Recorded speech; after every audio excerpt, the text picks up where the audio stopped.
When he finally cracks open its steel doors, what lies inside doesn't just save his failing farm, it exposes a conspiracy so explosive it could rewrite everything we know about Pearl Harbor's aftermath and America's entry into World War II.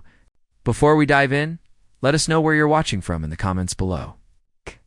Hit that subscribe button, because tomorrow we've got something even more incredible waiting for you. Marcus Brennan had been fighting the same patch of Iowa soil for 12 years. But nothing could have prepared him for what his plow would unearth on that crisp October morning. The metallic screech that rang across his 40-acre farm wasn't the familiar sound of hitting limestone or an old drainage pipe. This sound was different. A deep, resonating clang that seemed to echo from somewhere far below the surface, like striking a massive bell buried in the earth. The impact sent vibrations through his entire John Deere tractor, strong enough to rattle the coffee mug in his cup holder and make the small American flag hanging from his rearview mirror dance wildly in the still air.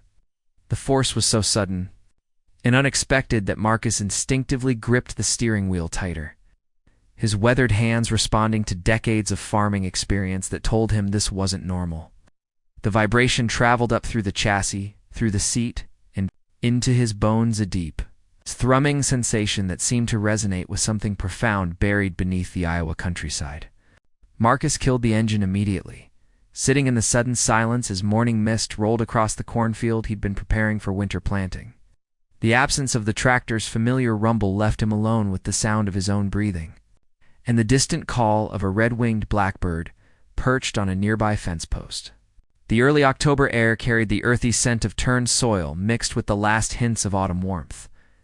But underneath it all, Marcus could swear he detected something else, a faint metallic smell, like old iron exposed to air for the first time in decades. 12 years of working this land had taught him every sound his equipment could make. He knew the dull thump of hitting an old stump, the sharp crack of striking buried concrete from the farmhouse foundation that had stood here decades ago. Even the hollow ring of uncovering forgotten septic systems learned to distinguish between the scrape of hitting an old plowshare left by a previous generation and the distinctive ping of striking a discarded piece of farm machinery.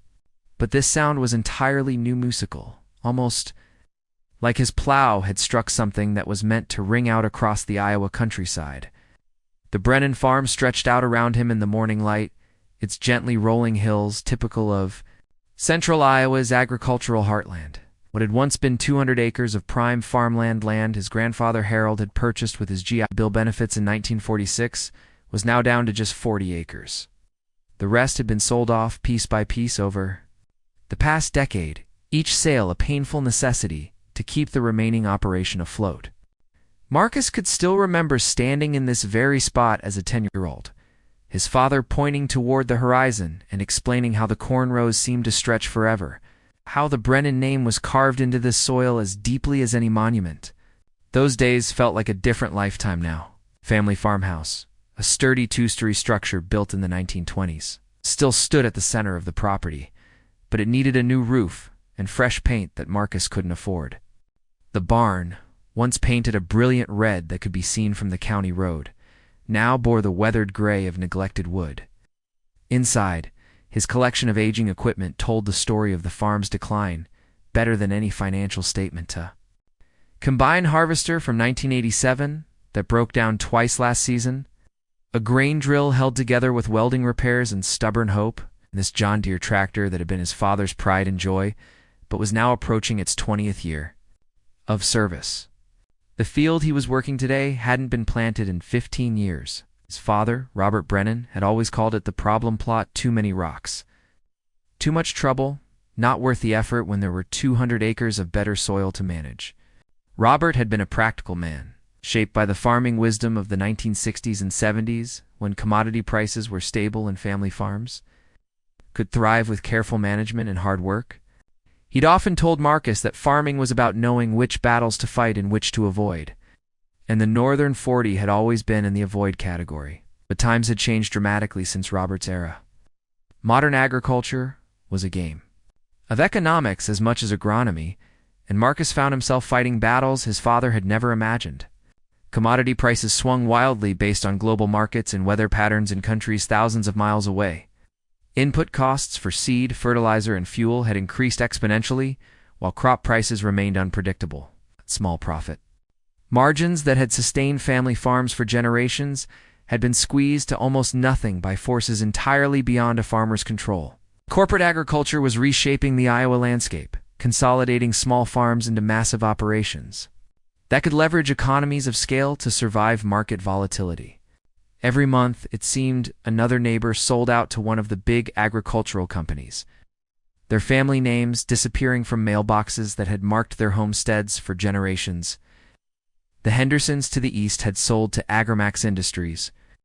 Last spring, Lekalski Farm to the south had been purchased by Midwest Agricultural Holdings the year before that.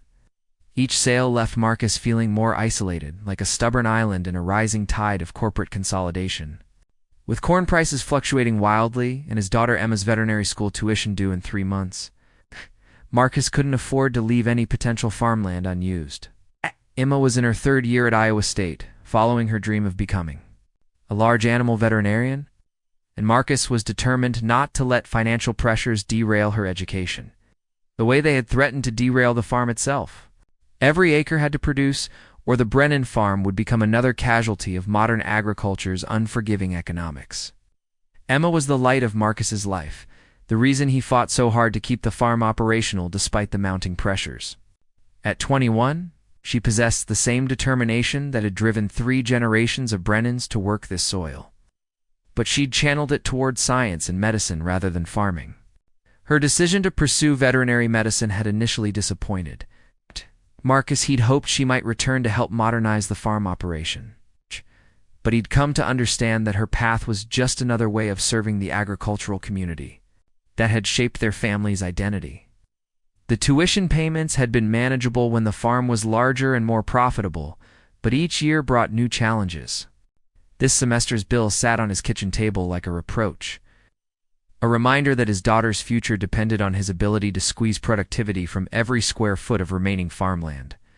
He'd already taken out a second mortgage on the property and borrowed against his equipment to cover previous semesters. The bank manager, a well-meaning woman named Sarah Chen, who'd grown up on a farm herself, had been understanding but clear about the limits of her institution's patience. Climbing down from his tractor, Marcus felt the October dew soak through his worn work boots. The leather had been resoled twice and still bore scuff marks from years of daily use. But like everything else on the farm, they'd have to last until better times returned. The morning air carried the crisp promise of winter, and Marcus knew he had only a few more weeks of favorable weather before the ground would freeze and make field work impossible until spring. Kneeling in the rich Iowa soil, Marcus began brushing away the loose earth with his calloused hands. The dirt felt familiar beneath his fingers, the same black earth that had sustained his family for nearly 8 decades. Iowa soil was legendary. Among farmers, some of the richest agricultural land in the world, formed by thousands of years of prairie grass decomposition and glacier-deposited minerals. It was soil that could grow anything, his grandfather had always said, if you treated it with respect and patience. His fingers soon met something smooth and unnaturally flat, too perfectly level to be a natural rock formation.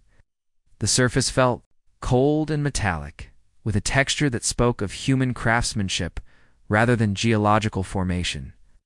As he cleared away more dirt, a curved metal surface began to emerge, its dark patina suggesting it had been buried for many, many years.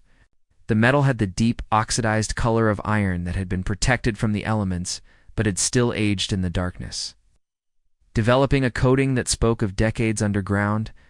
The more soil he removed, the more obvious it became that this wasn't some forgotten piece of farm equipment or a random piece of buried debris.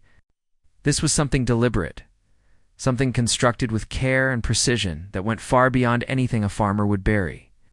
The surface was too smooth, too perfectly curved, and too large to be accidental. Marcus's heart began to race as he expanded his excavation area, following the metal surface as it curved away in both directions, disappearing into the undisturbed soil like the edge of some massive underground structure. Standing up and stepping back, Marcus could now see what he had missed for 12 years of farming this land, a barely perceptible circular depression in the field. maybe 20 feet across, that his tractors had passed over countless times without him noticing. The ground sloped so gently toward the center that it looked natural, like a slight settling that might occur in any field over time. But now, with part of its secret exposed, Marcus could see the deliberate engineering of it. Someone had carefully graded this area to disguise what lay beneath, creating a depression so subtle that it had remained unnoticed for decades. The realization sent a chill down his spine. This wasn't just any random burial, this was concealment on a professional level, done by people who understood how to hide something in plain sight. The depression was perfectly calculated to avoid standing water while remaining invisible to casual observation.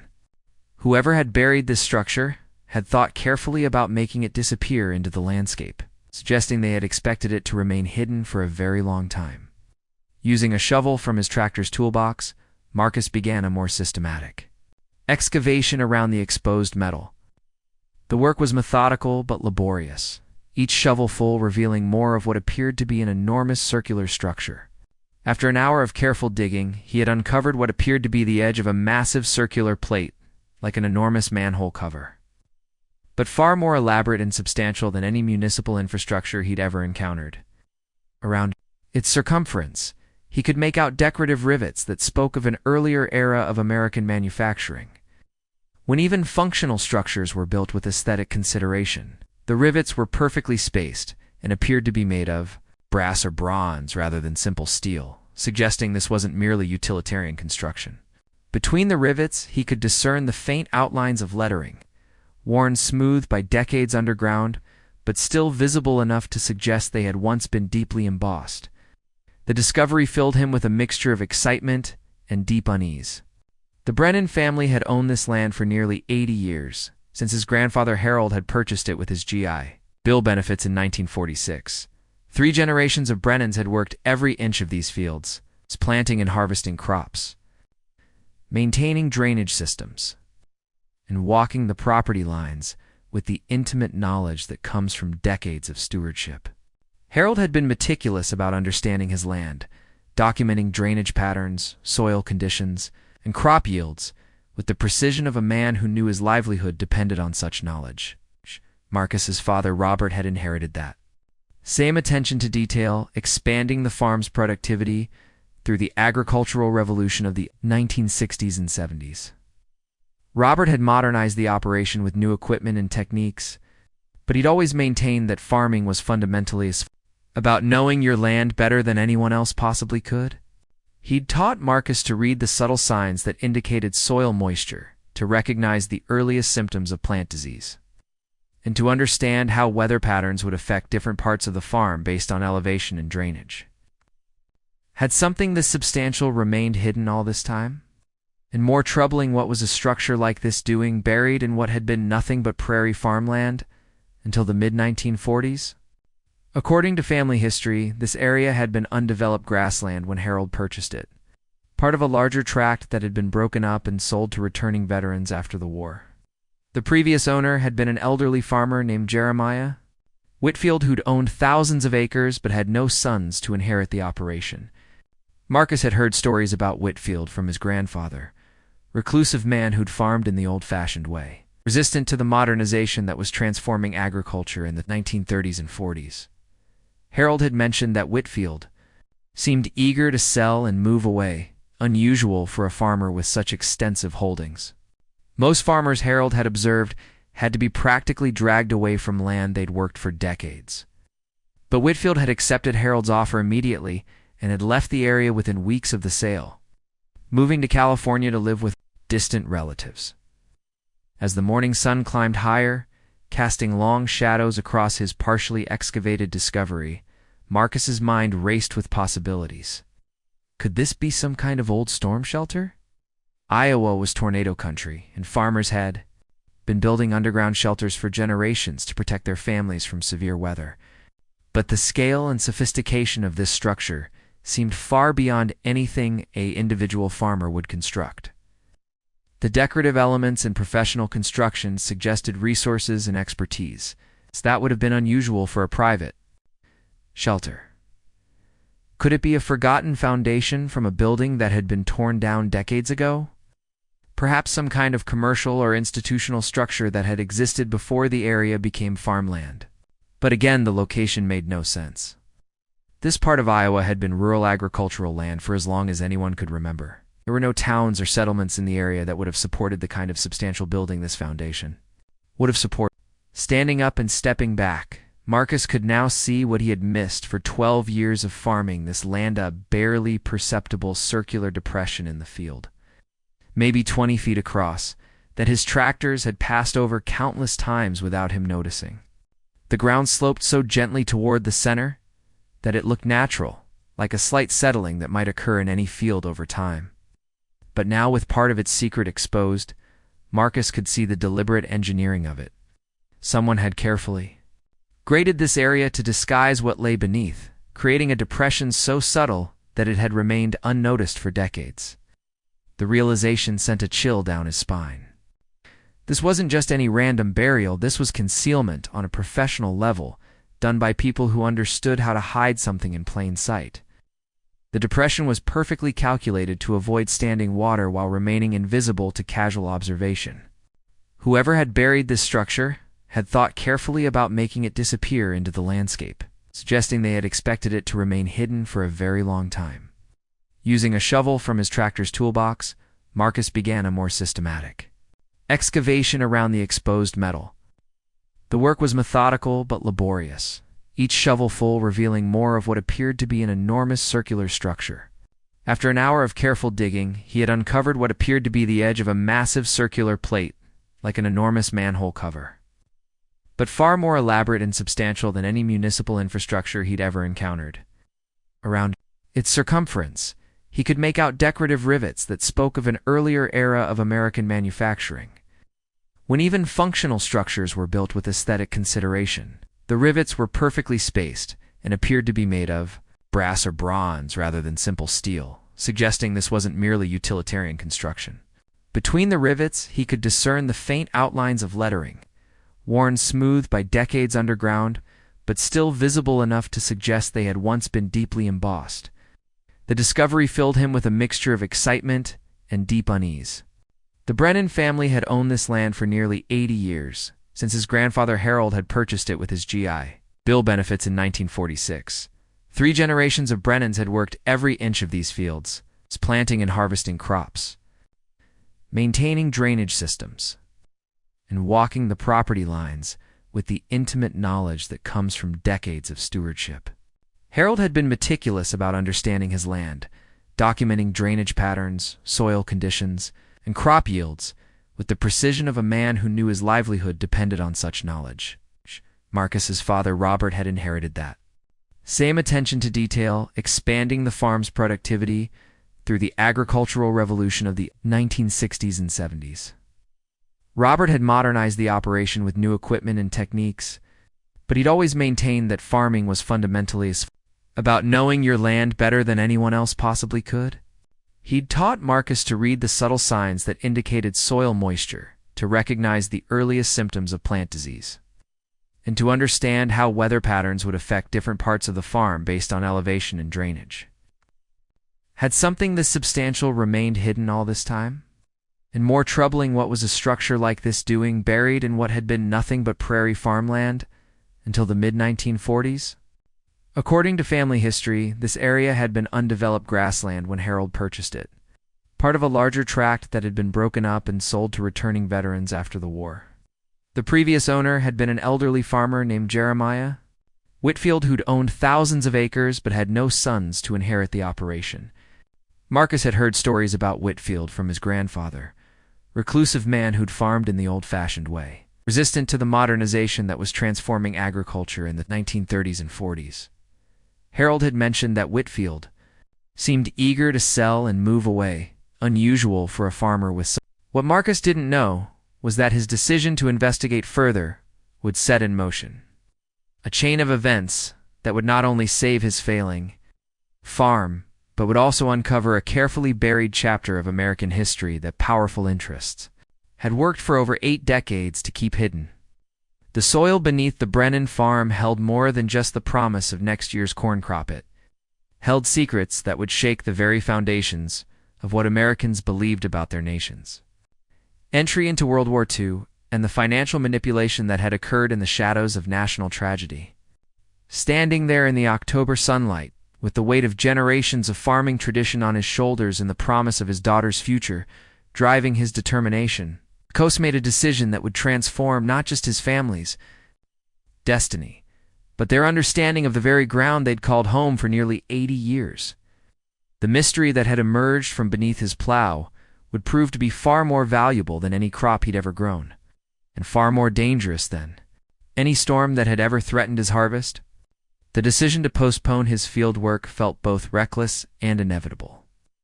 Marcus returned to the farmhouse to gather tools and supplies, his mind already racing with plans for a more thorough investigation.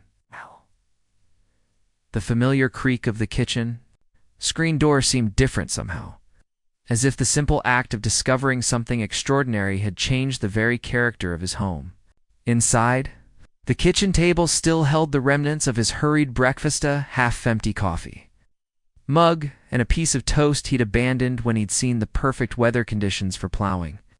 But now those mundane details felt like artifacts from a different life, from a time when his biggest concerns were commodity prices and equipment maintenance.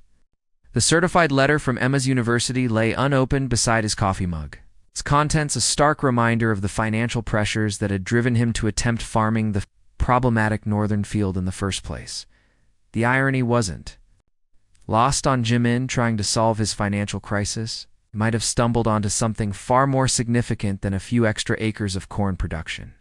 Marcus moved through his house with new awareness, gathering items he thought might be useful for excavation: work gloves, a collection of hand tools, battery-powered lanterns, and his grandfather's old camera that he'd inherited but rarely used. Harold had been something of a photography enthusiast, documenting farm life and family events with the meticulous attention to detail that had characterized his approach to everything. The camera was a vintage 35mm model from the 1960s, still functional despite its age. And Marcus thought Harold would have appreciated the historical significance of what was about to be documented. In the basement, Marcus located a metal detector that his father Robert had purchased during a brief phase of treasure hunting enthusiasm in the 1980s. The device had been used primarily to locate lost tools and equipment around the farm, but Robert had occasionally taken it to local parks and beaches. Searching for coins and jewelry with the same methodical patience he brought to farming, the metal detector had sat unused for years, but Marcus remembered it functioning well during its active period. As he gathered his supplies, Marcus found himself thinking about the timing of his discovery. Why now?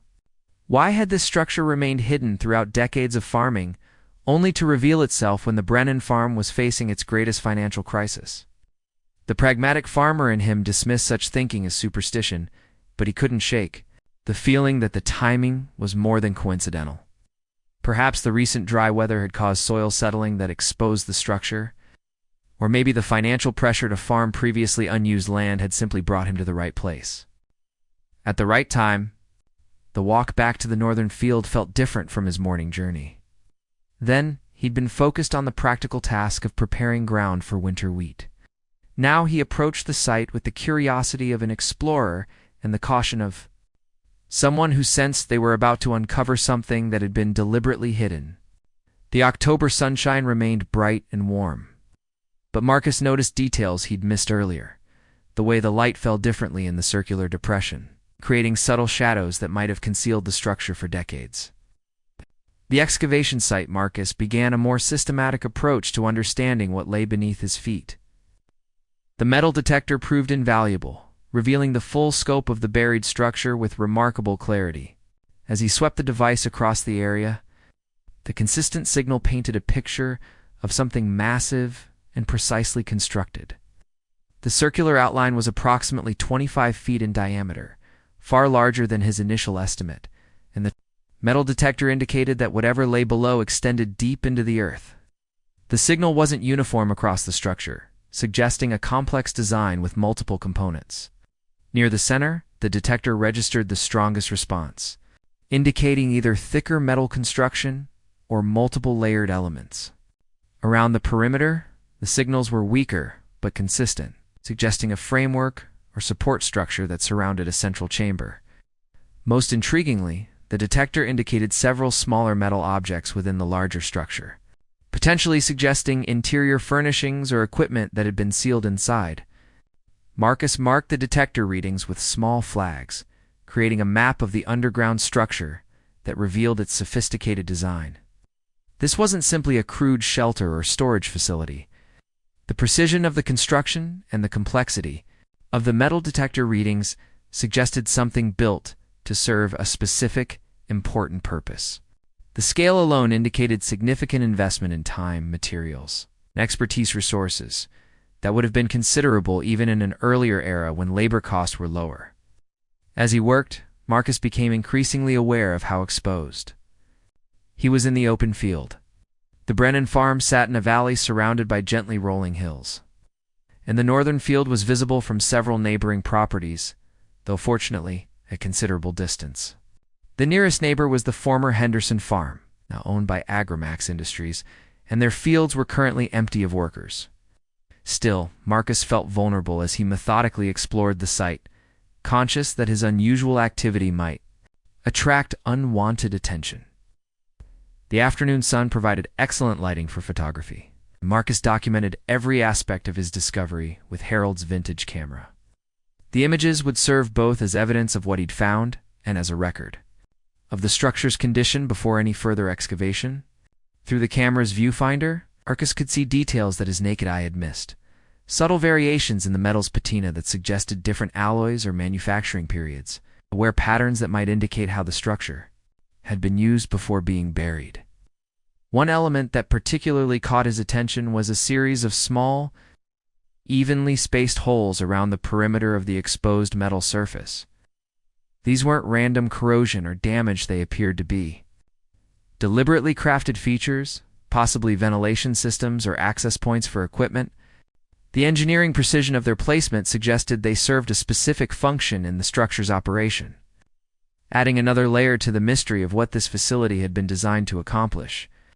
By mid-afternoon, Marcus had exposed enough of the structure to identify what appeared to be a substantial locking mechanism near the center of the circular plate. Unlike modern locks, this system seemed to rely on multiple components, a combination dial similar to those found on bank safes, a keyhole that would require a physical key, and what appeared to be additional security features that weren't immediately apparent. The complexity of the locking system reinforced his growing conviction that whatever lay below contained something of considerable value or importance. The combination dial bore markings that had been protected from weathering by a covering plate that had shifted slightly over the decades. Marcus could make out numbers and possibly letters, though the exact sequence wasn't clear. The dial appeared to be made of brass or bronze, materials that would have been expensive when this structure was built. More importantly, the preservation of the dial's markings suggested that the structure had been sealed effectively against moisture and corrosion, indicating that whatever lay inside might be remarkably well preserved. The keyhole was equally intriguing, featuring an unusual design that didn't match any lock pattern Marcus had encountered in his experience with farm equipment or buildings. The shape was more elaborate than a typical door or cabinet lock, with multiple notches and curves that suggested a correspondingly complex key. The metalwork around the keyhole showed signs of careful craftsmanship, with decorative elements that spoke of an era when even functional hardware was designed with aesthetic consideration. As the afternoon progressed, Marcus discovered what appeared to be lettering embossed around the edge of the circular plate.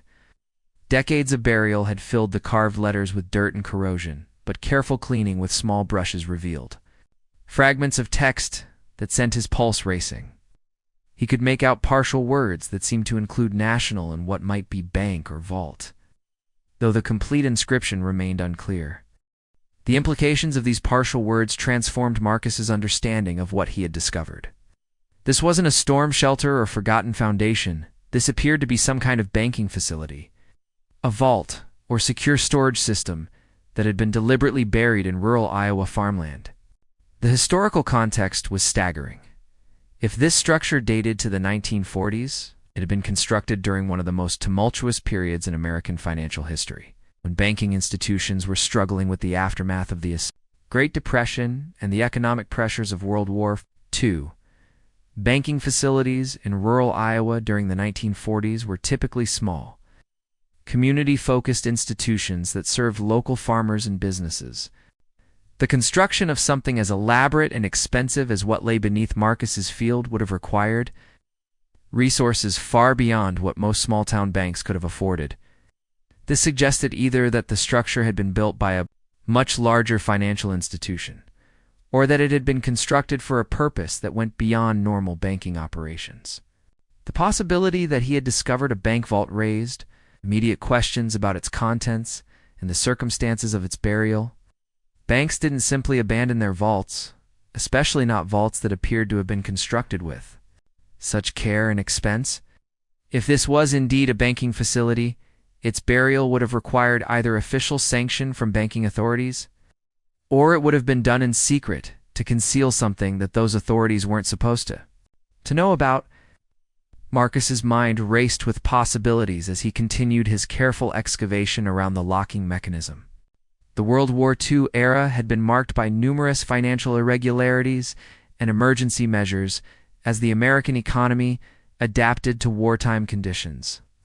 Banks had been required to purchase war bonds, manage rationing systems, and handle currency, controls that were unprecedented in peacetime. The federal government had also implemented various security measures to protect financial institutions from potential sabotage or espionage. Could this buried vault be connected to wartime security measures? Perhaps it had been constructed as a secure facility to protect banking assets from potential attack or invasion. Iowa was far from the coasts and major military targets, making it an ideal location for storing valuable materials that needed to be kept safe from enemy action.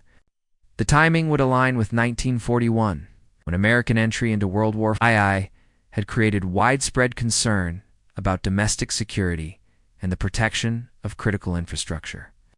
Alternatively, the vault might be connected to the financial upheaval that had followed the attack on Pearl Harbor. Sudden entry into World War II had created massive economic disruption as industries converted to wartime production and the government implemented emergency financial controls.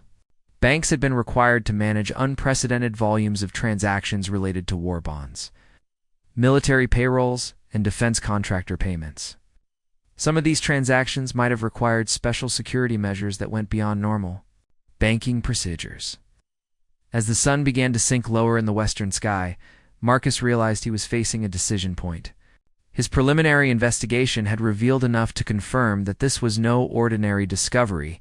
He had uncovered what appeared to be a sophisticated financial facility that had been deliberately concealed for over 8 decades. The structure was clearly too complex and valuable to ignore, but properly investigating it would require resources and expertise that Marcus didn't possess. More troubling was the growing realization that a discovery of this magnitude couldn't remain secret indefinitely. If this was indeed a bank vault from the 1940s, there would be historical records, insurance claims, and governmental documentation that might eventually lead others to the same location. The careful concealment of the structure suggested that powerful interests had been involved in its burial. Those same interests or their successors might not welcome its rediscovery. Marcus thought about the changes that had occurred in his area over the past several years. The rapid consolidation of family farms by corporate agricultural companies had brought new money and new people into the region. These companies had resources for extensive land surveys and historical research that individual farmers couldn't match. If there were records somewhere indicating that something valuable was buried in this area, corporate entities would be far better positioned to locate and claim it than a struggling family farmer. The presence of Agromax Industries on the neighboring Henderson farms suddenly took on new significance. Agricultural companies typically focused on land acquisition for farming purposes, but they also had access to geological surveys, soil analysis reports, and historical land use studies that might reveal information about subsurface structures. If Agromax had acquired the Henderson farm based on knowledge of what lay beneath the broader area, Marcus might be facing competition for his discovery from entities with far greater resources and legal expertise. The thought of losing control over something discovered on his own land filled Marcus with a determination he hadn't felt in years. This discovery represented more than just historical curiosity.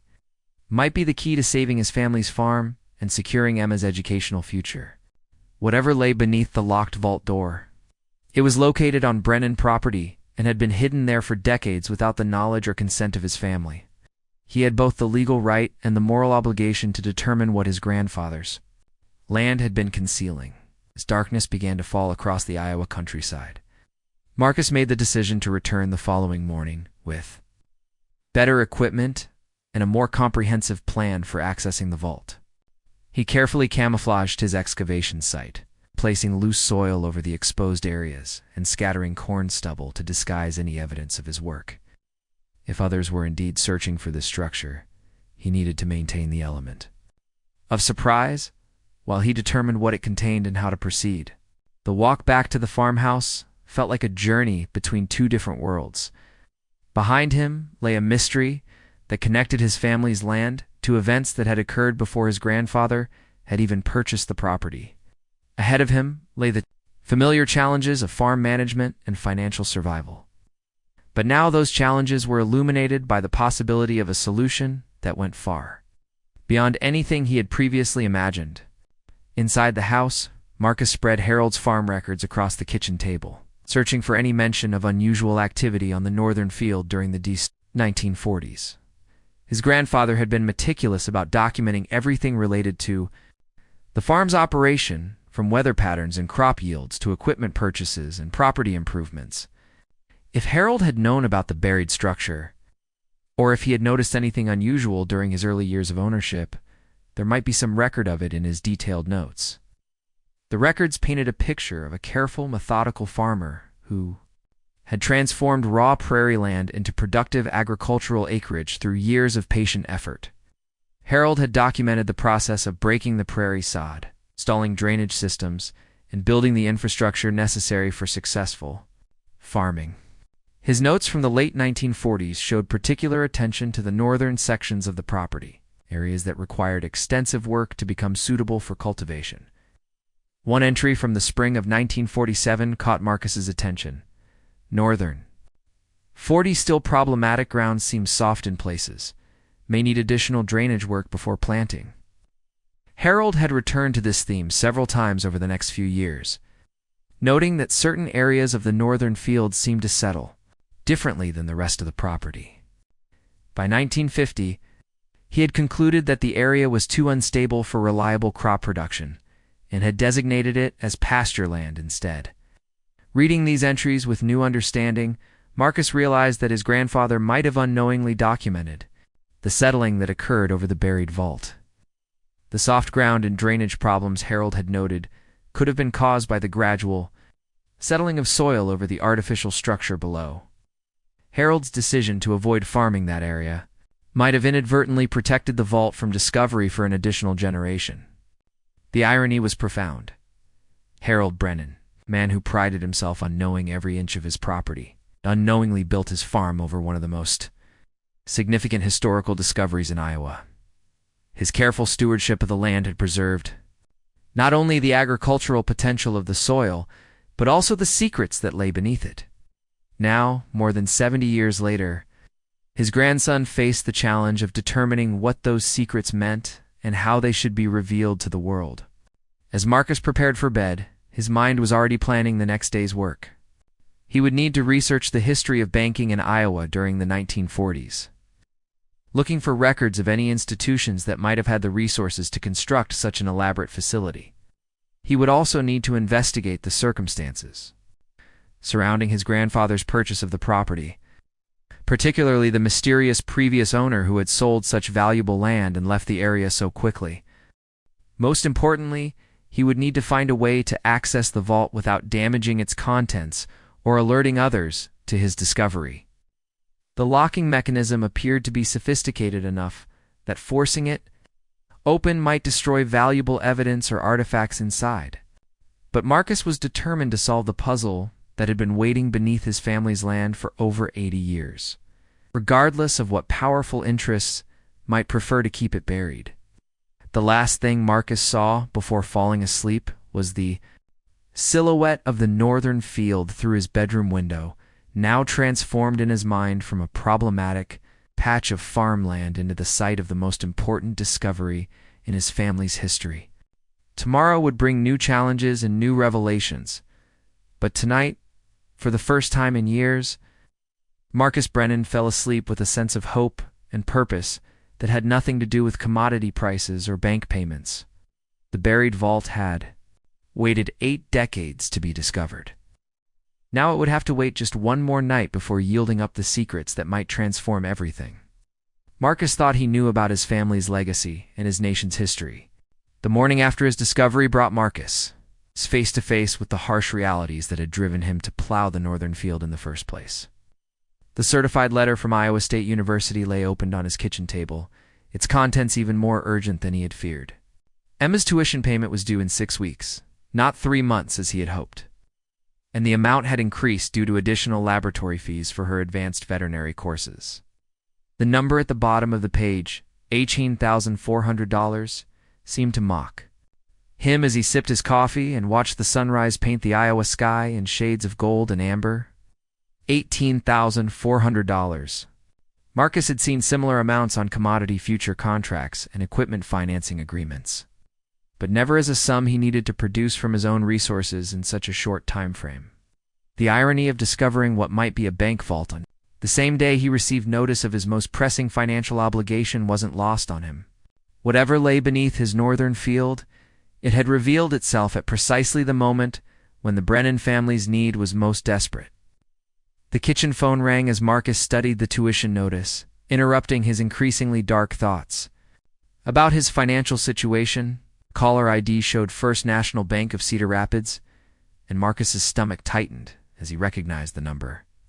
Sarah Chen, his loan officer, rarely called unless there was a problem that couldn't be handled. Through routine correspondence, "Morning, Marcus."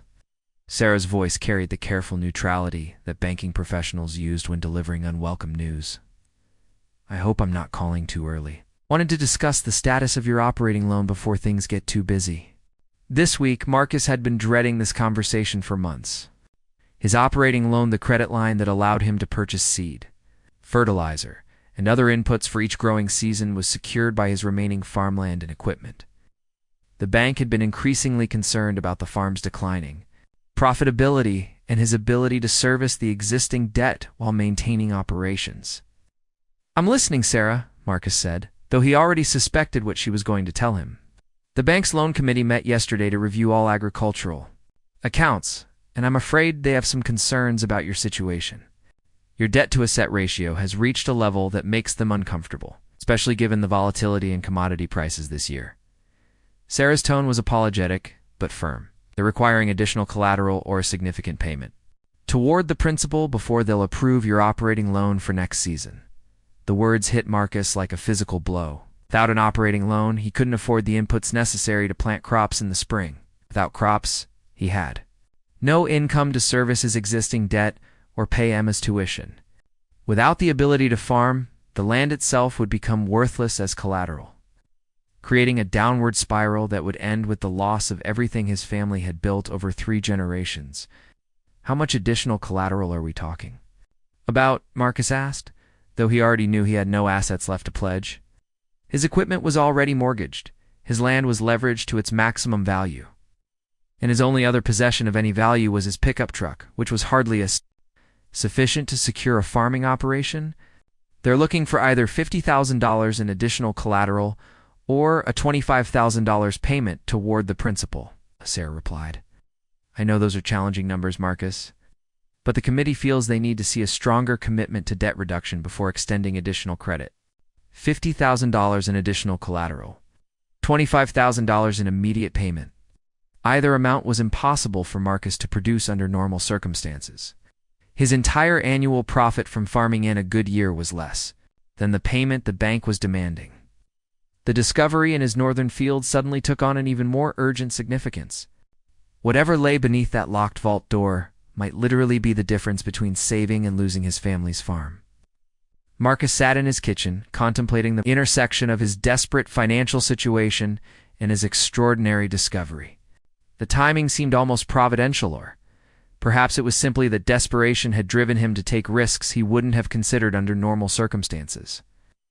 If he hadn't been forced to attempt farming the problematic northern field, he never would have discovered the buried vault. Now, that vault represented his only hope of producing the resources necessary to save his farm and his daughter's future.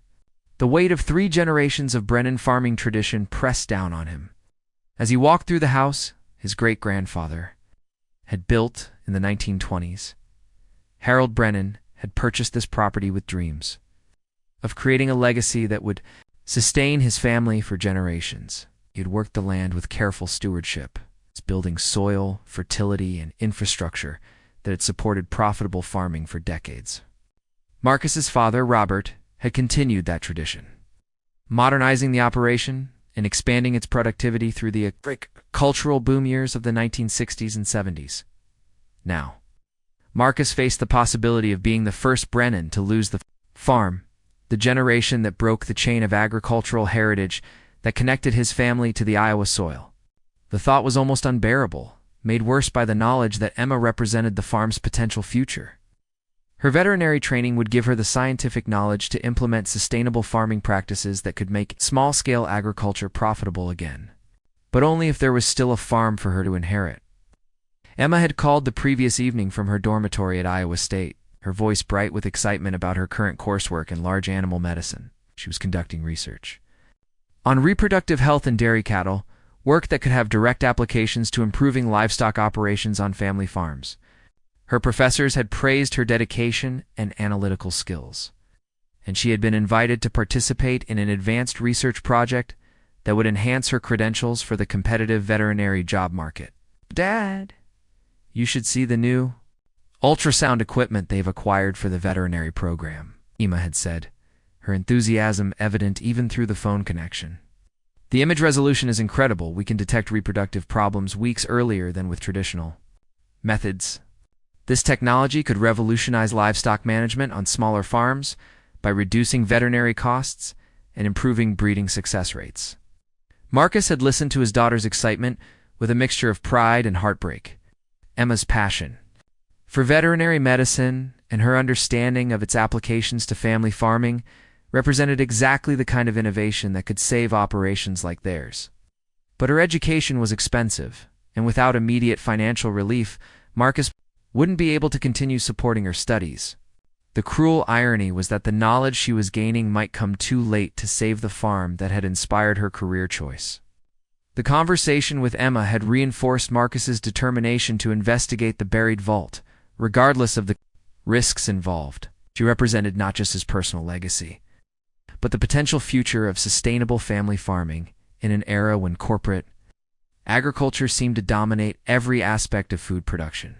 If the vault contained anything of value, historical artifacts, precious metals, or even just materials that could be sold to collectors, it might provide the resources necessary to keep the farm operational until Emma completed her education and could return to help modernize the operation.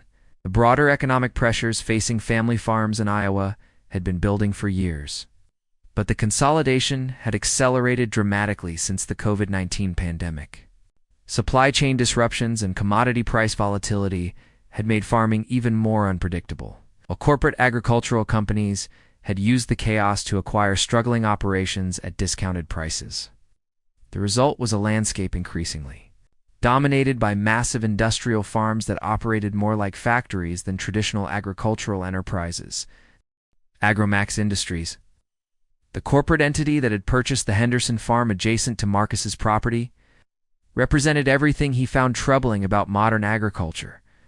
Their operations relied on intensive chemical inputs, massive machinery, and economies of scale that made small family farms seem obsolete by comparison.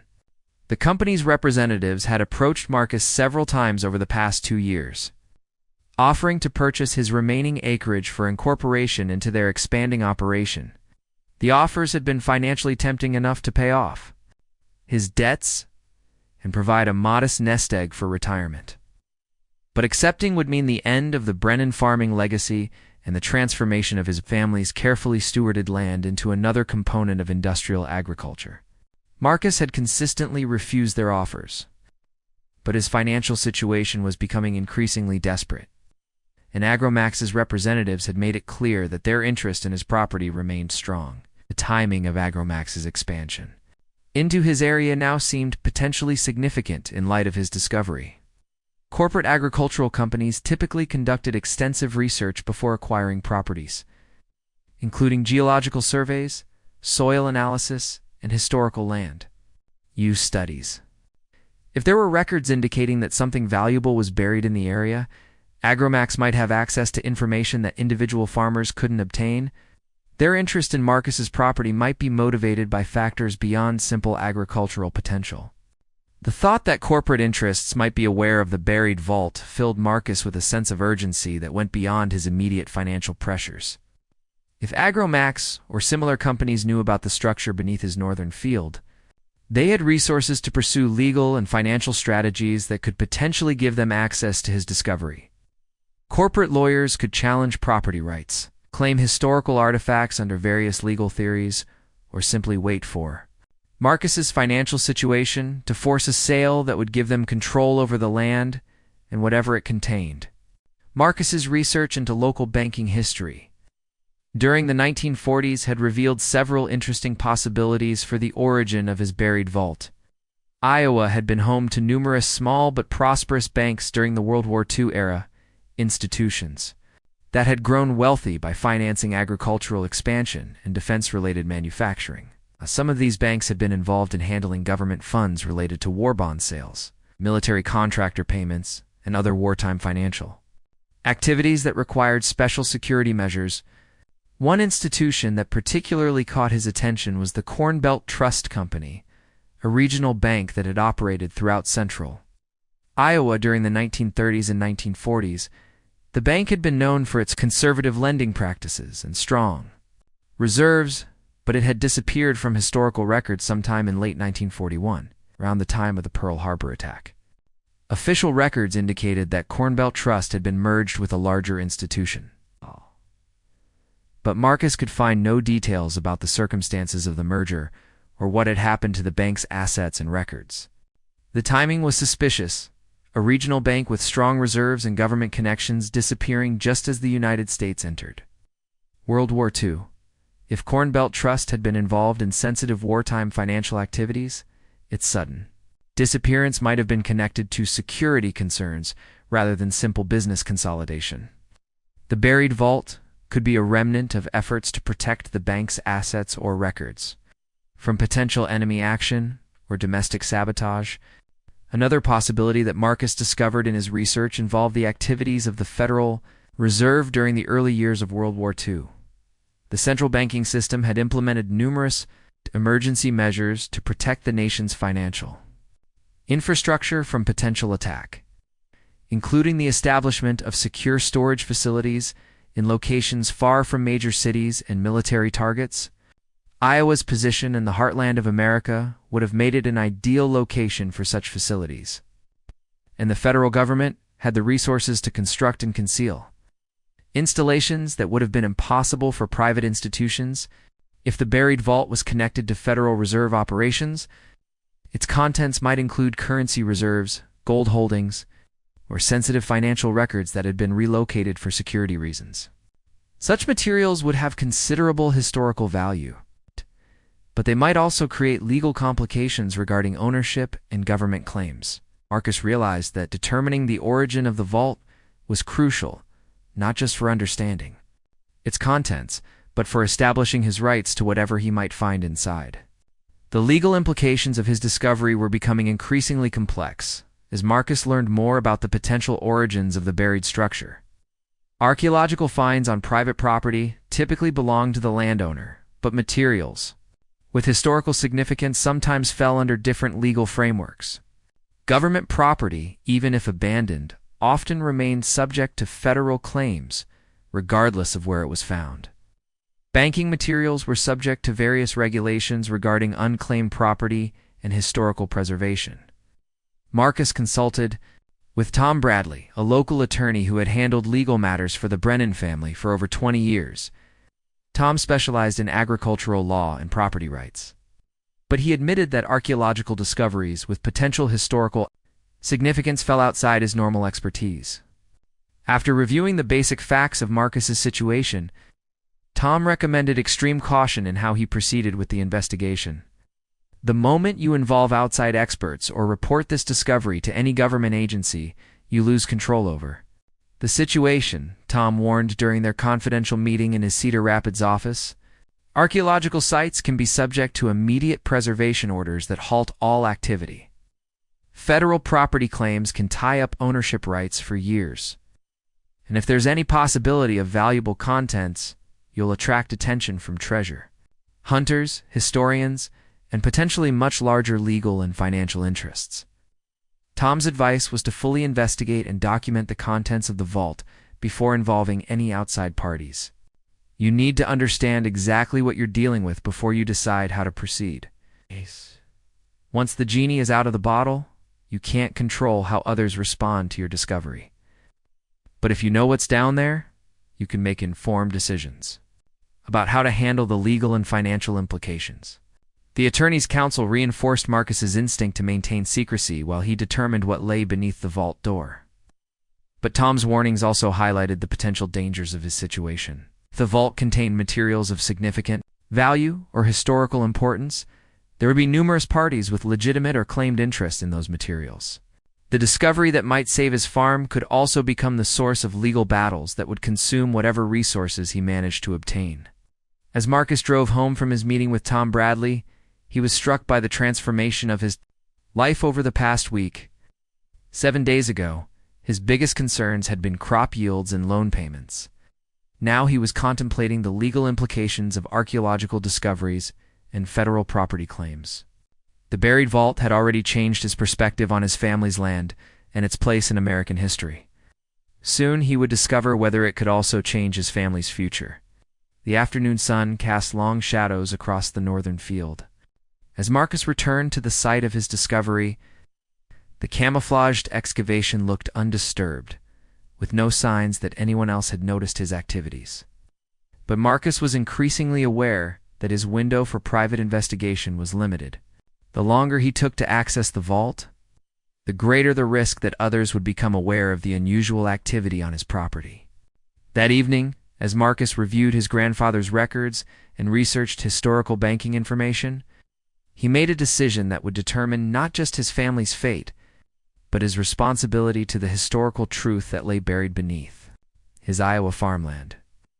Tomorrow, he would attempt to open the vault door and discover what had been hidden for over 8 decades.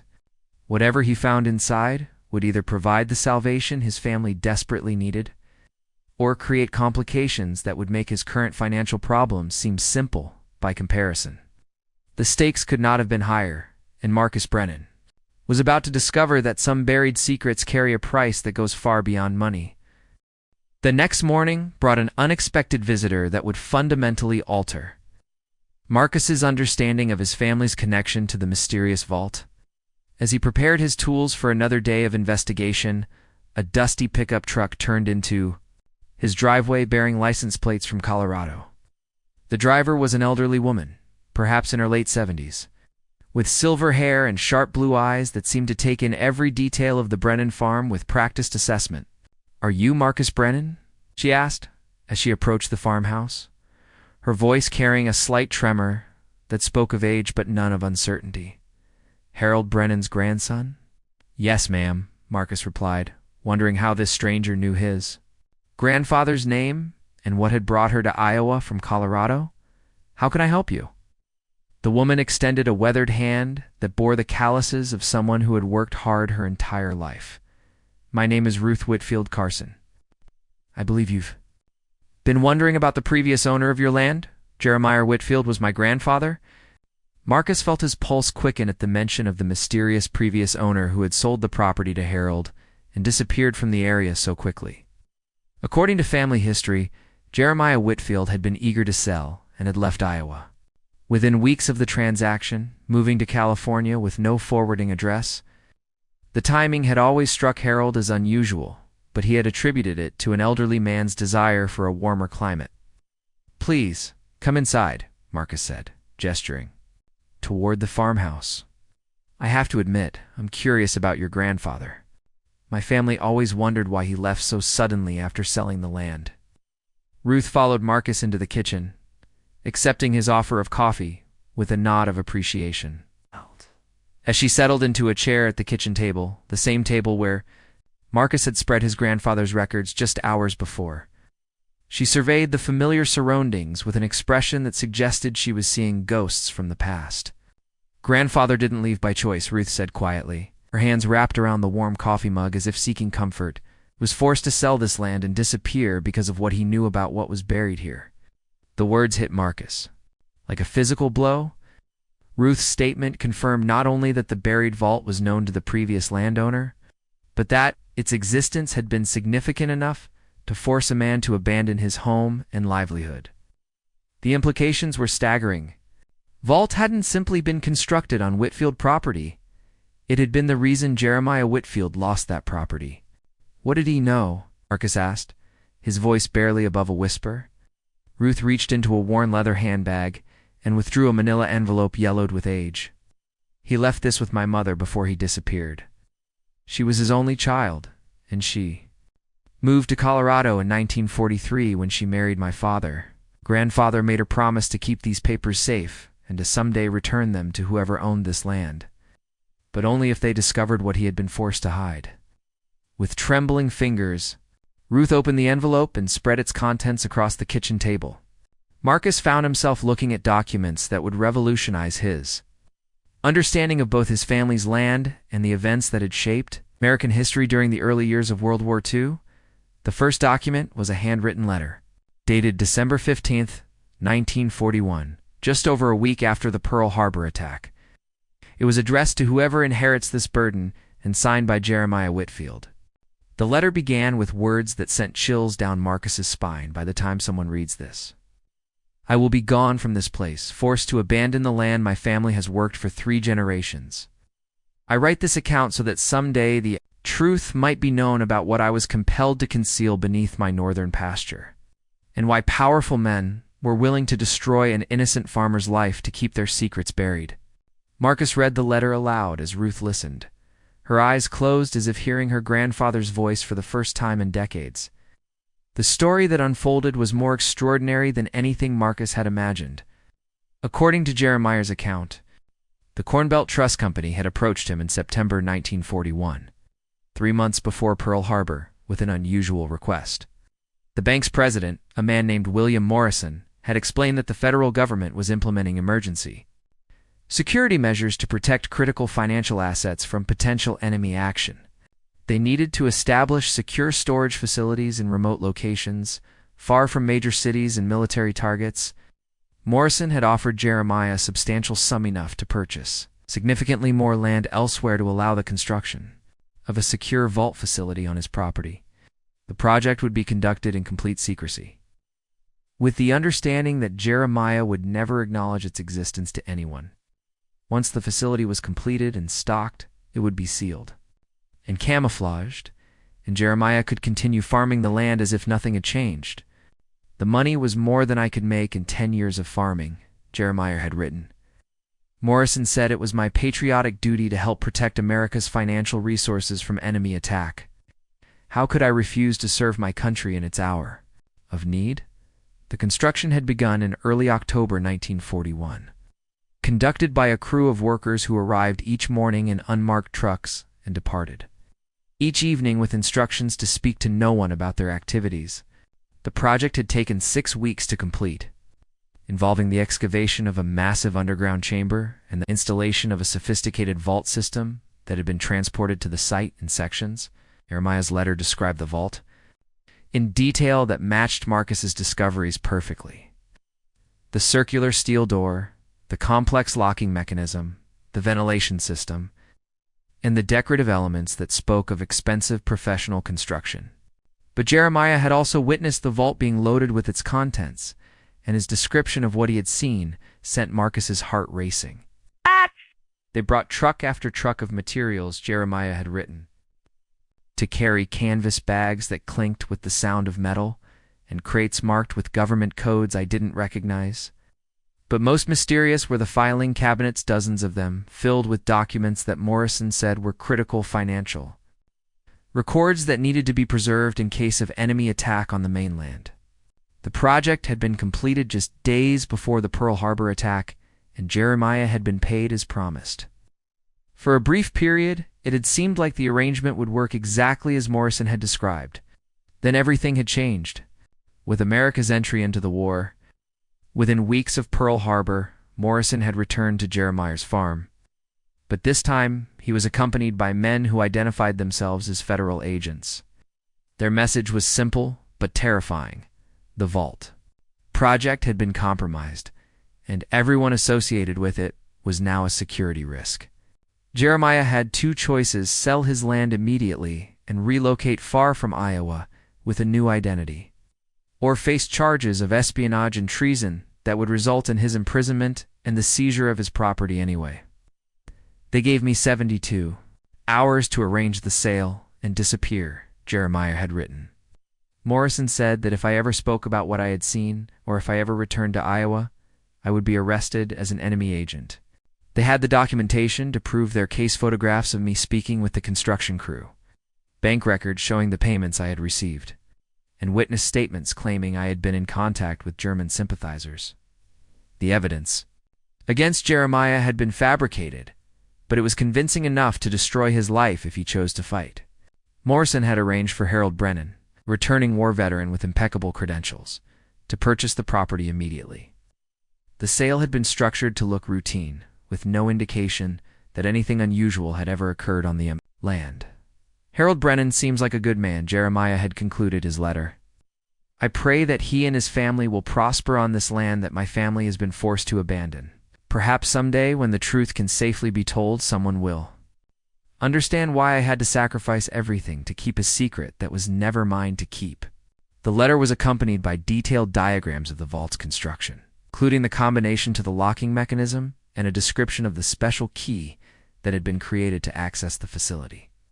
More importantly, it included a complete inventory of what had been stored inside the vault, documented by Jeremiah during the loading process against Morrison's explicit instructions. The inventory was staggering. According to Jeremiah's careful records, the vault contained not just the critical financial records that Morrison had described, but evidence of a massive financial conspiracy that had been orchestrated in the months leading up to Pearl Harbor. The documents included correspondence between banking officials and government representatives, records of secret meetings with foreign nationals, and financial transactions that suggested American banking institutions had been aware of the planned attack on Pearl Harbor weeks before it occurred. More damning were the records of financial positions that had been established. Just before the attack, short sales of defense contractor stocks, purchases of gold and other precious metals, and currency transactions that would have been extraordinarily profitable if someone had advanced knowledge of America's entry into the war. The vault also contained evidence that some American financial institutions had continued to conduct business with German banks well into 1941. Despite the unofficial embargo that was supposed to prevent such transactions, they weren't protecting America's financial resources, Jeremiah had written in a separate note. They were hiding evidence of their own treason. Ruth watched Marcus's face as he absorbed the implications of her grandfather's revelations. The buried vault wasn't just a wartime security measure, it was a repository of evidence that would have exposed some of America's most respected financial institutions as collaborators with the enemy, or at minimum, as profiteers who had advanced knowledge of the Pearl Harbor attack and had used that knowledge for personal gain.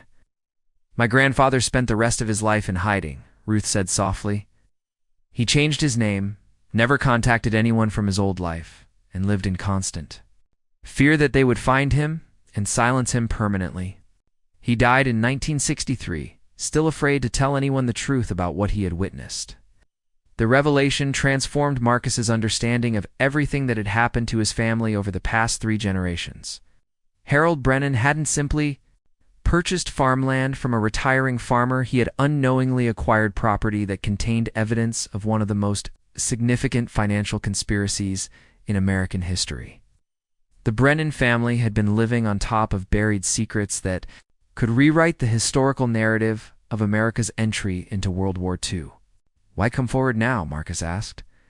"Why did your family wait so long to reveal this information?" Ruth's expression grew somber. "Because I'm the last one who knows the truth. My mother died 5 years ago, and she made me promise to find whoever owned this land and tell them what was buried here. She said that grandfather had carried the burden of this secret for his entire life, and it wasn't fair to let it die with our family when the rightful owners of the land deserved to know what they were protecting." She reached into her handbag again and withdrew a small brass key with an ornate design that matched Jeremiah's description perfectly. "This is the key to the vault. Grandfather hid it in my mother's hope chest before he disappeared. Morrison never knew that he had kept a copy." Marcus took the key with hands that trembled slightly as he realized he was holding the final piece needed to access the buried vault. The weight of the small brass object seemed disproportionate to its size, as if it carried the accumulated secrets of 8 decades. "There's something else you need to know," Ruth continued. "About a year ago, I was contacted by investigators working for a historical research foundation. They were asking questions about my grandfather and his connection to this area. I didn't tell them anything, but they seemed to know more about the situation than they should have. I think someone else is looking for what's buried here." The news that other parties were investigating the vault sent a chill of urgency through Marcus. If professional researchers were asking questions about Jeremiah Whitfield, it meant that the secret had begun to leak out through other channels. Corporate interests, government agencies, or academic institutions might be converging on his property with their own claims to whatever lay beneath his northern field. "Did they say who they were working for?" Marcus asked. "They claimed to represent the American Financial History Foundation. But when I tried to research the organization later, I couldn't find any legitimate records of its existence. The investigators seemed more interested in acquiring property rights than in historical research." The revelation that fraudulent researchers were investigating the vault confirmed Marcus's worst fears about external threats to his discovery: corporate or government interests with advanced knowledge of the vault's existence might be positioning themselves to claim its contents through legal or financial manipulation. His window for accessing the vault privately was closing rapidly. Ruth provided Marcus with copies of all the documents from her grandfather's envelope, including detailed floor plans of the vault's interior and an expanded inventory of its contents. The additional materials revealed that the vault had been designed as more than just a storage facility, was a complete archive. Filing systems, preservation equipment, and even a small office area where someone could review documents. "Safely underground?" Grandfather described it as an underground bank, Ruth explained. They had installed electric lighting, ventilation systems, and climate control equipment to preserve paper documents indefinitely. Whatever they stored down there, they intended for it to remain intact for many years. The sophistication of the vault's design raised new questions about the resources and expertise that had been involved in its construction. A facility of this complexity would have required significant engineering knowledge, expensive materials, and skilled craftsmen who could work in complete secrecy. The fact that such a project had been completed in just 6 weeks suggested either extensive advanced planning or access to resources that went far beyond what a regional bank should have possessed. As Ruth prepared to leave, she provided Marcus with a final piece of information that tied her grandfather's story to the broader historical context of America's entry into World War II. According to family oral history, Jeremiah had overheard conversations between Morrison and his associates that suggested the Vault Project was just one of several similar facilities being constructed across the Midwest. The goal was to create a network of hidden archives that would preserve evidence of financial crimes while keeping that evidence completely inaccessible to. Grandfather believed that there were other vaults like this one, hidden throughout Iowa, Illinois, and Missouri, Ruth said. He thought they were planning to wait until after the war, when public attention had moved on to other matters, and then gradually destroy the evidence without anyone noticing. The possibility that the Brennan vault was part of a larger conspiracy network added another layer of complexity to Marcus's situation. If other similar facilities existed, her discovery might validate his findings and provide additional evidence of the financial crimes that had been hidden. Alternatively, the existence of multiple sites might mean that the evidence in his vault was less unique and therefore less valuable than he had hoped. But regardless of what other secrets might be buried elsewhere, Marcus now possessed the key to unlocking the truth that had been concealed beneath his family's land for over 8 decades. Ruth's visit had provided him with the historical context, the access tools, and the moral justification he needed to proceed with opening the vault. More importantly, it had given him a clear understanding of what he was likely to find and why it had been buried. As he watched Ruth's pickup truck disappear down his driveway, Marcus felt the weight of inherited responsibility settling on his shoulders. Harold Brennan had unknowingly accepted guardianship of evidence that could expose one of the most significant financial conspiracies in American history. For 3 generations, the Brennan family had protected that evidence without knowing it existed. Now Marcus faced the challenge of deciding how to honor that trust while using the discovery to save his family's future. The vault key felt warm in his palm as he walked toward the northern field, where decades of buried secrets waited to transform his understanding of both his family's legacy and his nation's history. Night, under cover of darkness, he would finally discover what lay beneath the steel door that had guarded its treasure since the dark days following Pearl Harbor. The truth that had cost Jeremiah Whitfield his home and his identity was about to emerge into the light. And Marcus Brennan was about to learn why some secrets are considered worth any price to keep buried. The October moon was just a silver crescent in the Iowa sky as Marcus made his way across the northern field, carrying the brass key that would unlock 8 decades of buried secrets. He had waited until well past midnight to ensure complete privacy for what might be the most significant moment in his family's history. The metal detector readings, Jeremiah's detailed diagrams, and Ruth's revelations had prepared him for this moment. But nothing could have prepared him for the emotional weight of finally accessing the truth that 3 generations of his family had unknowingly protected. Working by the light of battery-powered lanterns, Marcus carefully cleared the remaining soil from the vault's locking mechanism. The brass combination dial gleamed in the artificial light, its numbers clearly visible now that decades of accumulated dirt had been brushed away. Following Jeremiah's precise instructions, Marcus began the delicate process of opening locks that hadn't been touched since the desperate days following Pearl Harbor. The combination sequence that Jeremiah had recorded was complex, involving multiple rotations and specific timing that spoke of sophisticated security measures. As Marcus turned the dial according to the written instructions, he could feel the internal mechanisms responding with subtle clicks and shifts that suggested the machinery remained functional despite its long burial. The engineering that had gone into this vault was remarkably component had been designed to withstand decades of underground storage while maintaining operational integrity. When the combination sequence was complete, Marcus inserted Ruth's brass key into the central lock. The key turned smoothly, engaging final tumblers with a satisfying click that seemed to echo up from deep within the vault structure. For a moment, nothing happened. Then Marcus heard the deep mechanical sound of counterweights engaging and pressure equalizing as seals that had remained intact for over 80 years finally opened.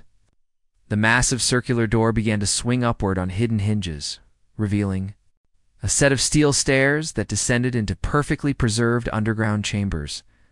A rush of cool, dry air emerged from the vault, carrying with it the faint sense of old paper metal and the peculiar mustiness of spaces that had remained sealed for generations. Most remarkably, the air smelled clean and preserved rather than stale, suggesting that the vault's ventilation and climate control systems had continued to function throughout the decades of burial. Marcus descended the steel staircase with his lantern held high, illuminating an underground facility that exceeded even Jeremiah's detailed descriptions. The main chamber was circular, approximately 30 feet in diameter, with walls lined floor-to-ceiling with filing cabinets, safety deposit boxes, and document storage systems. In the center of the room stood a substantial desk and chair, surrounded by reading tables and equipment for examining documents. Electric lights hung from the ceiling, connected to what appeared to be a sophisticated electrical system that had somehow remained operational. But it was the sheer volume of materials stored in the vault that took Marcus's breath away. Hundreds of filing cabinets filled with documents, dozens of steel strongboxes that presumably contained valuables, and shelves lined with bound volumes that looked like accounting ledgers and correspondence files. This wasn't just a storage facility. It was a complete archive that documented what appeared to be one of the most extensive financial conspiracies in American history. Marcus began his investigation with the desk area, where a leather portfolio, marked Summary Pearl Harbor Operation, lay open as if someone had been reviewing it just moments before sealing the vault. The documents inside confirmed and expanded upon everything that Jeremiah had witnessed and Ruth had described. The Pearl Harbor attack hadn't been the surprise to American financial institutions that history recorded. It had been anticipated, planned for, and exploited by a network of bankers and government officials who had used advanced knowledge of the attack to position themselves for enormous profits. The evidence was meticulously documented and completely damning. Telegrams between bank presidents and mysterious government liaisons discussed the timing of Operation Z and the need to position assets appropriately before the Pacific incident. Stock transaction records showed massive short positions taken against defense contractors in the weeks before Pearl Harbor, followed by equally massive purchases of war production stocks immediately after the attack. Currency exchange records documented the conversion of dollars to gold and other precious metals based on advanced knowledge of wartime economic policies. Most shocking were the records of direct communication between American banking officials and representatives of German financial institutions. The documents revealed that certain American banks had not only continued to do business with Nazi Germany throughout 1941, but had actually provided intelligence about American defense preparations and industrial capacity. In exchange, German contacts had shared strategic information about planned military operations, including specific details about the Pearl Harbor attack that had allowed American conspirators to profit from the national tragedy. Marcus spent hours reviewing document after document, each revelation more stunning than the last. The conspiracy involved not just individual bankers seeking profit, but a coordinated effort to manipulate American entry into World War II for financial gain. Conspirators had known that war would bring massive government spending, industrial expansion, and opportunities for unprecedented profit.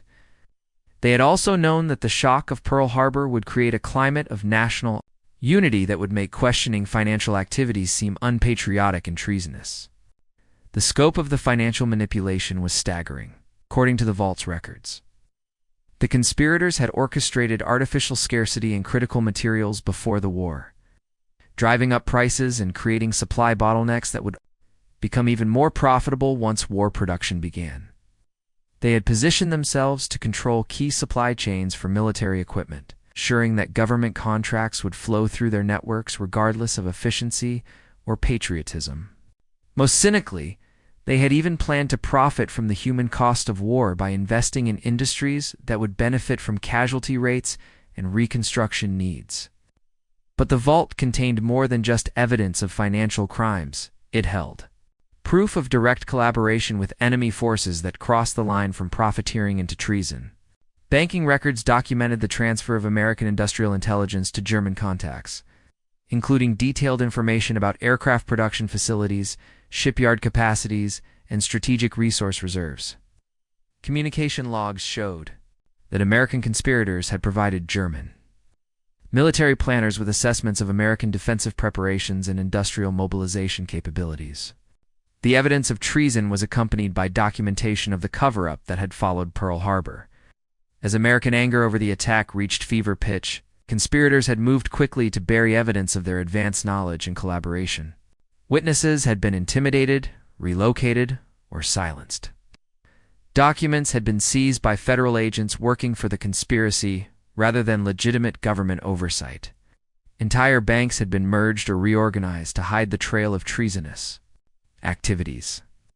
Jeremiah Whitfield's forced exile had been just one example of how the conspirators had eliminated threats to their secret. The vault contained records of dozens of similar cases: farmers, bank employees, government clerks, and others who had stumbled onto evidence of the conspiracy and had been neutralized through intimidation.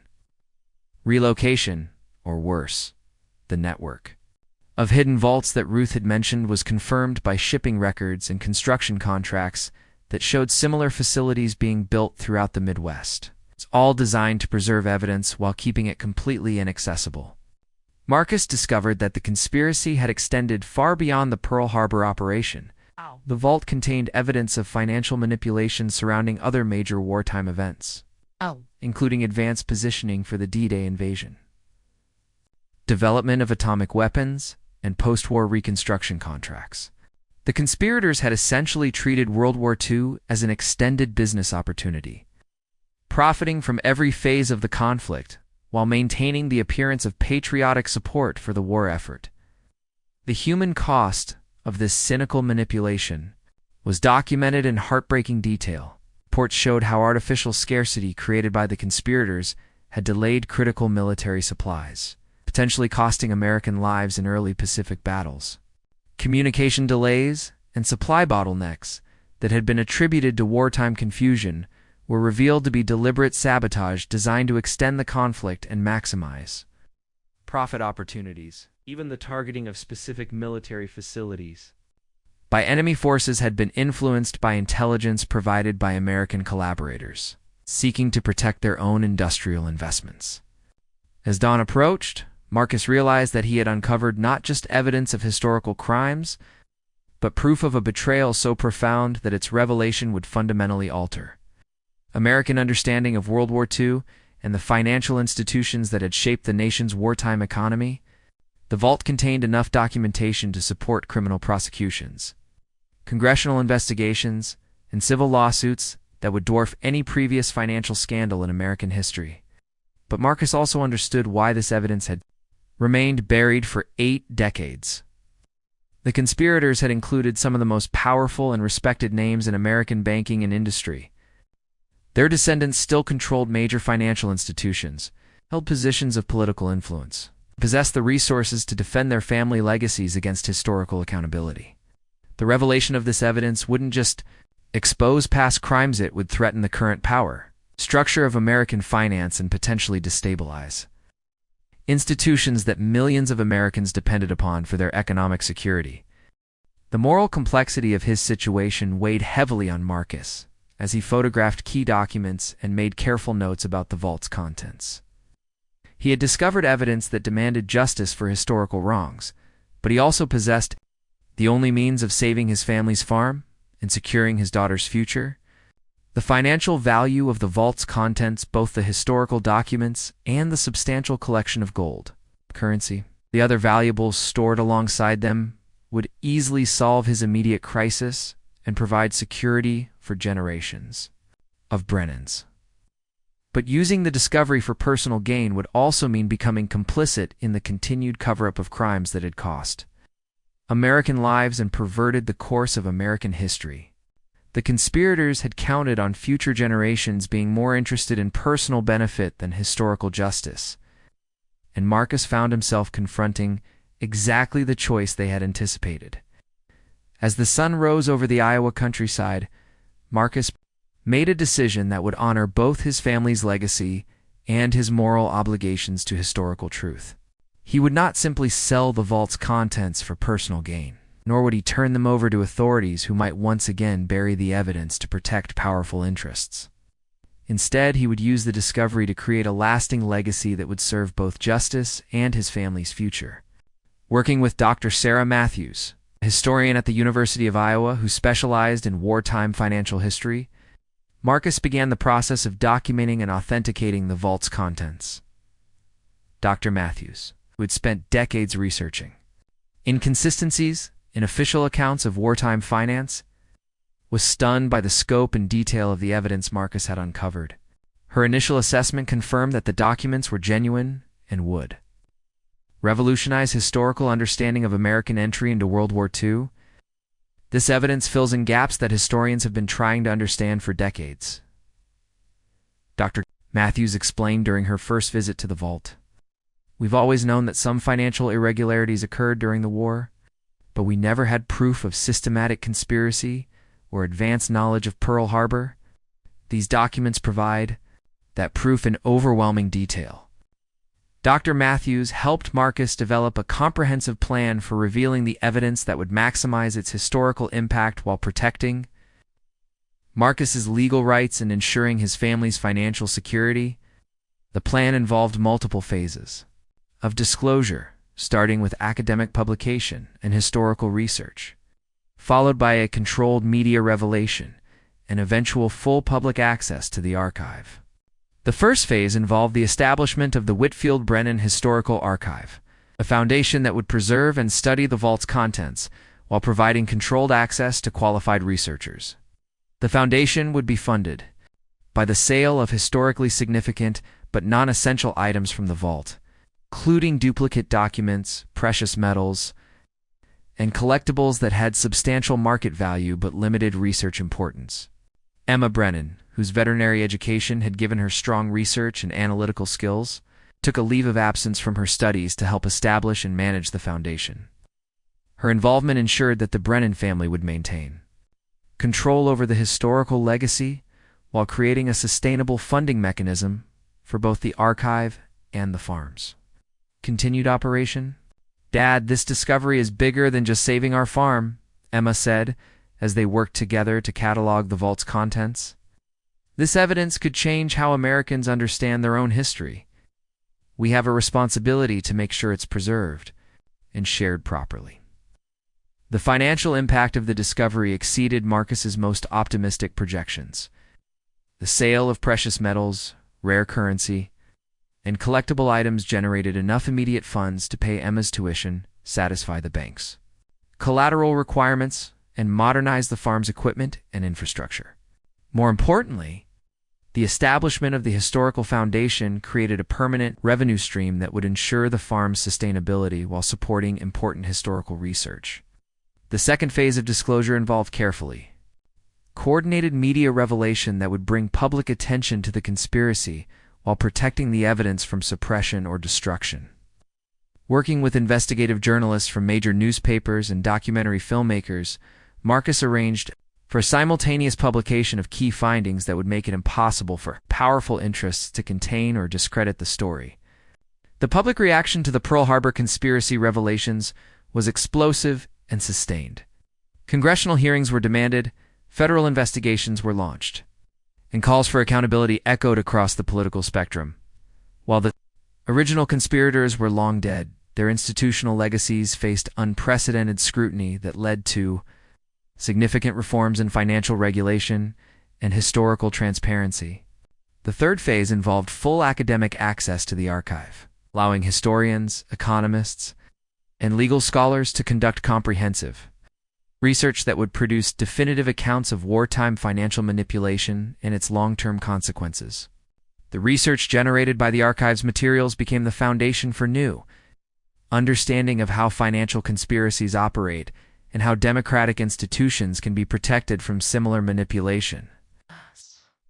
Marcus's decision to pursue justice, rather than just personal gain, transformed not only his family's circumstances, but also contributed to significant historical understanding and institutional reform. The Brennan farm became a model of sustainable family agriculture, supported by the foundation and managed according to the latest environmental and economic principles that Emma had learned in her veterinary and agricultural studies. The vault itself was preserved as a historical site, open to researchers and the public as a reminder of how easily democratic institutions can be corrupted by private interests, and how ordinary citizens sometimes become the guardians of truth that powerful forces would prefer to keep buried. Visitors to the site could see the original documents that had exposed one of the most significant financial conspiracies in American history, preserved in the underground chambers where they had waited 8 decades for discovery. Ruth Whitfield Carson lived to see her grandfather's story vindicated and his sacrifice honored. At the public dedication of the Whitfield Brennan Historical Archive, she spoke about the cost of keeping historical truth buried and the importance of citizens who choose moral courage over personal convenience. "My grandfather lost everything to protect evidence of crimes that threatened American democracy," Ruth said to the gathered crowd. The Brennan family found that evidence and chose to honor his sacrifice by ensuring the truth would finally be told. Their courage proves that ordinary people can still defend extraordinary principles. As Marcus stood in his northern field on the first anniversary of his discovery, watching visitors tour the historical site that had once been his most problematic piece of farmland, He reflected on the unexpected ways that financial crisis had led to historical revelation and personal transformation. The tractor blade that had struck the vault door had uncovered more than buried treasure. It had revealed the moral responsibility that comes with inheriting truth that others have died to protect. Emma had returned from completing her veterinary degree and was implementing sustainable farming practices that made the Brennan operation a model for other family farms facing corporate competition. The historical foundation provided stable funding that allowed them to focus on innovation and environmental stewardship rather than simply economic survival. Most importantly, their work preserving and sharing historical truth had given their family legacy a significance that went far beyond agricultural production. The buried vault had indeed saved the Brennan farm, but not in the way Marcus had initially hoped. Instead of providing a simple financial solution to immediate problems, it had revealed a path towards sustainable prosperity that honored both family tradition and social responsibility. The discovery had transformed Marcus from a struggling farmer into a guardian of historical truth, and had shown that sometimes the most valuable treasures are the ones that cost the most to reveal. As the sun set over the Iowa countryside, casting long shadows across fields that had hidden extraordinary secrets for 8 decades, Marcus Brennan understood that some discoveries change not just individual circumstances, but the course of history itself. The vault beneath his northern field had waited patiently for the right person at the right moment to unlock its truth and ensure that justice, however delayed, would finally be served. The legacy of courage that had begun with Jeremiah, Whitfield's moral choice, and continued through Harold Brennan's unknowing stewardship had culminated in Marcus's decision to choose historical truth over personal gain. That legacy would continue through Emma and future generations who would carry forward the responsibility of protecting democracy against the corruption of powerful private interests. In the end, the greatest treasure buried beneath the Brennan farm wasn't gold or currency or precious documents. It was the proof that ordinary citizens, when confronted with extraordinary moral choices, still possess the courage to do what is right rather than what is profitable. That courage, Marcus realized, was the most valuable inheritance any family could leave for future generations. Up next, you've got 2 more standout stories right on your screen. If this one hit the mark, you won't want to pass these up. Just click and check them out. And don't forget to subscribe and turn on the notification bell so you don't miss any upload from us.